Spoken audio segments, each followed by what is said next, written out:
नमस्कार दोस्तों, study IQ law के प्रोफेशनल यूट्यूब चैनल पे आपका एक बार फिर से स्वागत है। मैं प्रदीप और देख रहे हैं मेरे यूट्यूब चैनल पर नए हो चैनल सब्सक्राइब कर लीजिएगा। भारत में जनहित याचिका दायर करने की प्रक्रिया क्या है? इसमें जनहित याचिका पब्लिक इंटरेस्ट लिटिगेशन एक ऐसा माध्यम है जिसमें मुकदमेबाजी या कानूनी कार्रवाई के द्वारा अल्पसंख्यक या वंचित समूह या व्यक्तियों से जुड़े सार्वजनिक मुद्दों को उठाया जाता है। इसके माध्यम से जनहित के मुद्दों को ठीक किया जाता है। क्या आप अपने आसपास में घटित होने वाली विभिन्न घटनाओं से नाखुश या परेशान हैं? क्या आपको लगता है कि सरकार की गलत नीतियों तथा फैसले की कमी के कारण लोग बुनियादी मानवीय अधिकारों का उल्लंघन कर रहे हैं तथा सामाजिक अन्याय एवं भ्रष्टाचार को बढ़ावा मिल रहा है? सामाजिक रूप से ऐसे जागरूक नागरिकों के लिए जो कानून के माध्यम से समाज को ठीक करना चाहते हैं, जनहित याचिका PIL एक शक्तिशाली उपकरण है। इस लेख में हम जनहित याचिका दायर करने से संबंधित सभी प्रक्रियाओं का चरणबद्ध तरीके से विवरण दे रहे हैं। जनहित याचिका क्या है? What is PIL? जनहित याचिका एक ऐसा माध्यम है जिसमें मुकदमेबाजी या कानूनी कार्रवाई के द्वारा अल्पसंख्यक या वंचित समूह या व्यक्तियों से जुड़े सार्वजनिक मुद्दों को उठाया जाता है।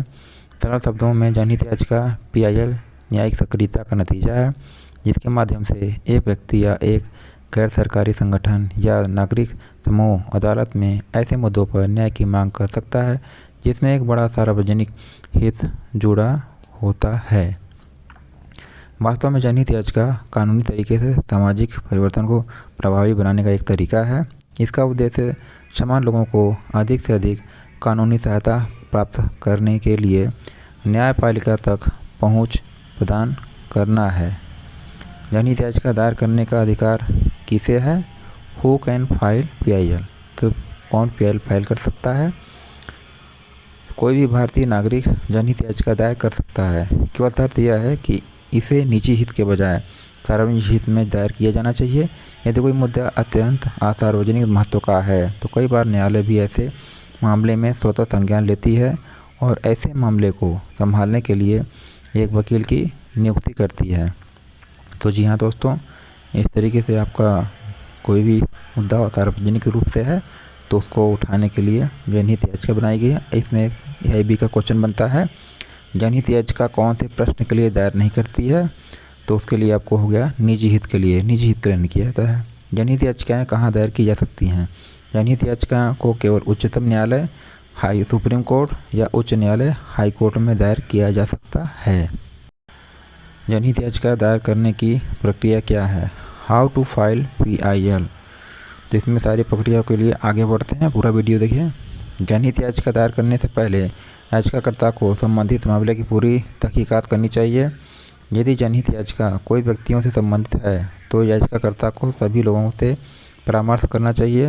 एक बार जब किसी व्यक्ति द्वारा जनहित याचिका दायर करने का निर्णय ले लिया जाता है तो उसे अपने केस को मजबूत करने के लिए सभी संबंधित जानकारी और दस्तावेज एकत्र करने चाहिए।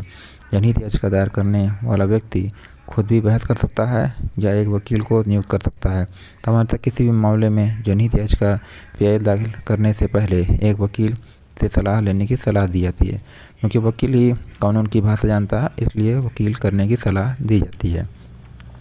यदि जनहित याचिका PIL को उच्च न्यायालय में दायर किया जाता है तो अदालत में याचिका की 2 प्रतियाँ जमा करनी पड़ती हैं। साथ ही याचिका की एक प्रति अग्रिम रूप से प्रतिवादी को भेजनी पड़ती है और इसका सबूत जनहित याचिका में जोड़ना पड़ता है।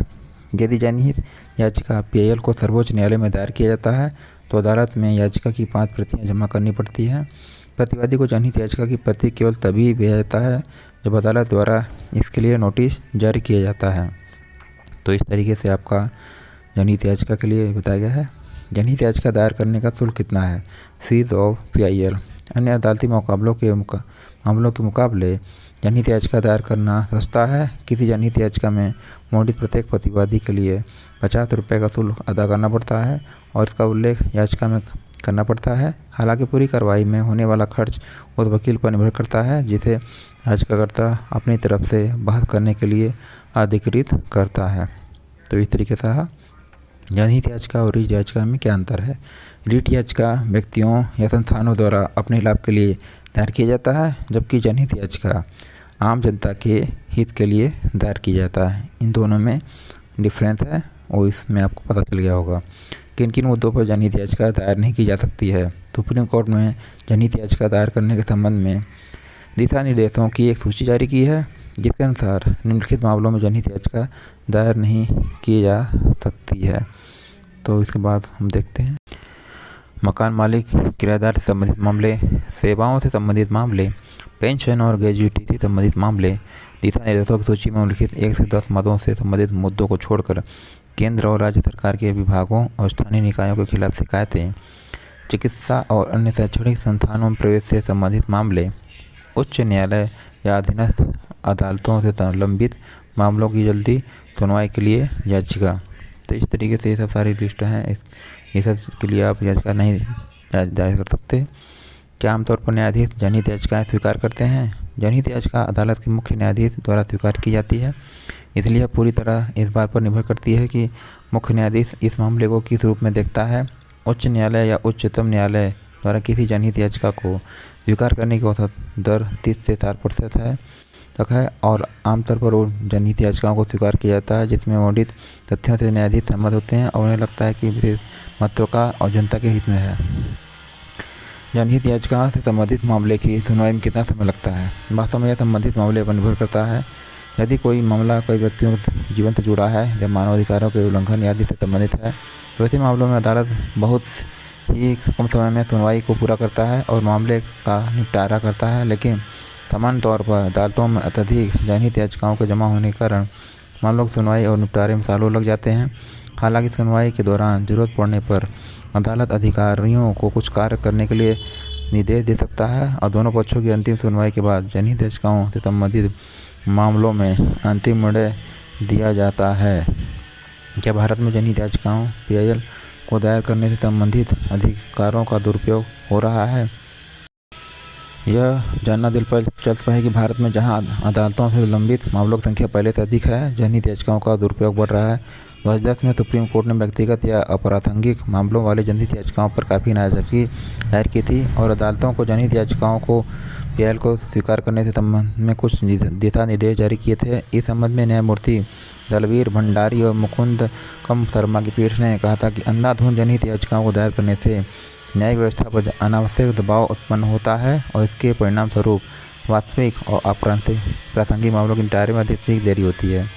विभिन्न देशों में जनहित याचिका के उद्भव और विकास का अध्ययन करने के बाद न्यायमूर्ति दलवीर भंडारी लिखते हैं कि गरीब वर्गों की मदद करने के उद्देश्य से जनहित याचिका के माध्यम से अदालतों ने जीवन और स्वतंत्रता की एक नई परिभाषा दी है। साथ ही जनहित याचिका के माध्यम से पारिस्थितिकी, पर्यावरण और जंगलों की सुरक्षा से संबंधित मामलों को भी समय समय पर उठाया गया है। हालांकि दुर्भाग्यवश ऐसे महत्वपूर्ण अधिकार है जिसे अदालतों द्वारा सावधानी से तैयार किया गया है और देखभाल किया जाता है, कुछ गलत इरादों के साथ दायर किए गए याचिकाओं के माध्यम से दुरुपयोग किया जाता है। तो इस तरीके से रहा PIL के लिए। वीडियो पसंद आए चैनल सब्सक्राइब जरूर कर लीजिएगा।